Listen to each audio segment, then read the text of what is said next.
Listen, a narcissist's goal is to make themselves indispensable in your life.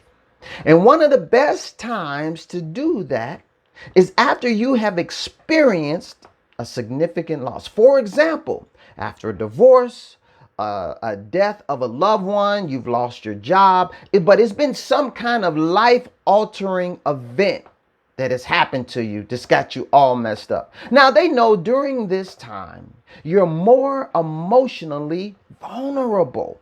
Okay. See, you're distracted and you're hurting all at the same time.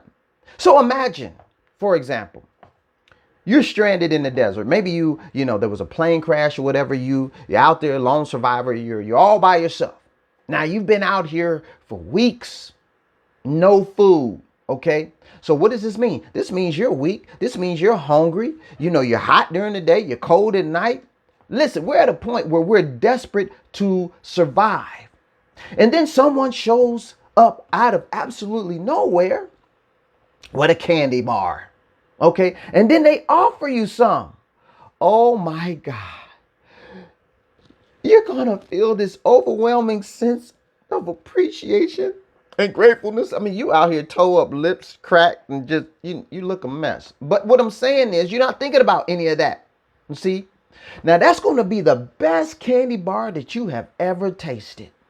And then they say, well, you know what? Hey, I got plenty of these back at the truck. If you want to follow me, get some more candy bars. You're not going to say, oh, no, thank you. I'm fine. I'm just going to wait for a rescue plane to come through and, but thank you. You're not going to also, hey, that was fine, but do you have some low fat candy bars? That's what no. You're not going to do any of that. Heck no. You know what I'm saying? Ain't nobody putting in no gourmet candy bar requests when you was just at death's door. You're going to take what they give you. Is it going to be healthy? No. Okay. Is it going to probably cause some issues later? Maybe you might pay for it later. Yeah, possibly. Which I guess this probably bears mentioning right now. At some point, your stomach is not going to be pleased with this process.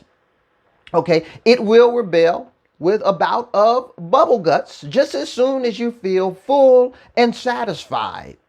It's going to...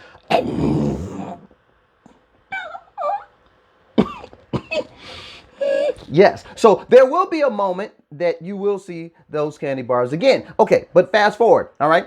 But when you feel you have nothing, the wrong thing can feel like everything. Okay. See, this is how love bombing feels after loss. It feels like a lifeline has been thrown to you. It feels like a new beginning. It feels like the answer to prayer. I mean, they're doing everything you want. They're saying everything. I mean, all 5 love languages rolled up. I mean, it's amazing. Okay. When in reality, you have accepted an invitation to put your life in the hands of the devil. Okay. See, they know you're not going to scrutinize their intentions. You're not going to do your due diligence the way that you normally would.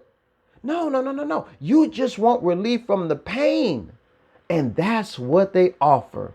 A pleasurable distraction. Welcome to Pleasurable Distraction Island, where we give you temporary relief from your pain. Exactly. That's the advertisement.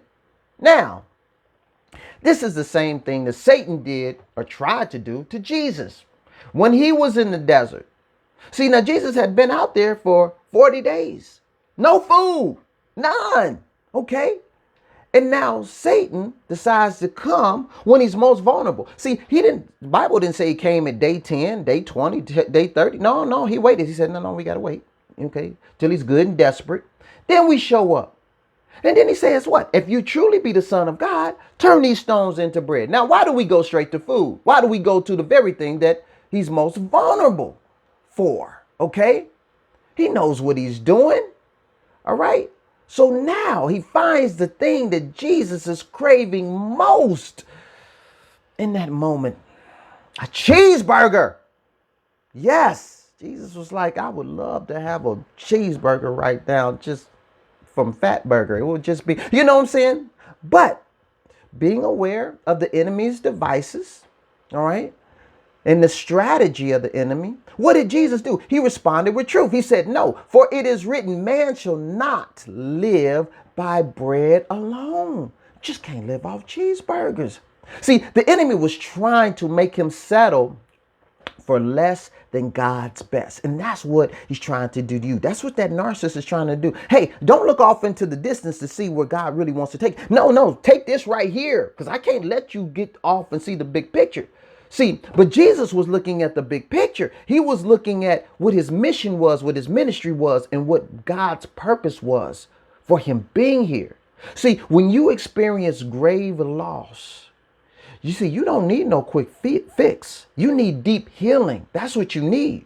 You need time to grieve and rebuild your strength. So if you are dealing with loss right now, please focus on God's purpose for you. There is a bigger purpose, and you got to resist the temptation from the wolves in sheep's clothing, because guess what? They coming. Yes, they are coming. They can smell the vulnerability. They can smell, you know what I'm saying, that there's been a loss somewhere. All right. But he that's in you is greater than he that's in the world. You got to remember this and rely on that light to guide you through the darkness. All right. Not the quick fix. But let me ask you this. Are you listening to this right now? And you are in a dark and vulnerable place right now as you're listening to this. Has someone showed up as that angel of light? Right on cue, right on time. Oh, here they come. Yep. Okay. Are you dealing with emotional bubble guts right now? If so, you know what to do. Go to my website, christopherreed.org. Schedule your free 30-minute consultation so I can tell you how coaching can help you to avoid the attractive distraction. You think the enemy is going to come give you some kind of distraction that you don't want, that doesn't look good to you? Why would you do that? You're going to resist it. No, it has to be attractive. Also, join me every Wednesday, 9 p.m. Eastern Standard Time in my closed Facebook group, The Diamond Mind Ladies, where I'm telling you the things that you want to know and you need to hear. Okay. We just talked about the price of healing and why few pay it. Scripture says this: many are called, but few are chosen. Now, why is that? Well, that means that, yay, everybody gets the call, but few are really going to do what it takes to be free. All right. Learn what that is and learn what you got to do. All right. Are you willing to pay the price? Also, go to my website where you can see the series, Why He Married Her Instead of You. Ladies, let me tell you something. There are certain things that men, were very embarrassed and, not really forthcoming about. It doesn't feel good and all that kind of stuff. One of those things is when you get your heart broke. When you're hurting and you feel like you got played, you put yourself out there, you gave everything and you feel like you got nothing in return. But these are also some of the times when you learn the most about yourself and you really dig in to heal. So men are talking about that as well. If you want to hear that, check out the series. So anyway, I got to get out of here. Please, if you like the content, subscribe, and I will talk to you later. All right. Peace.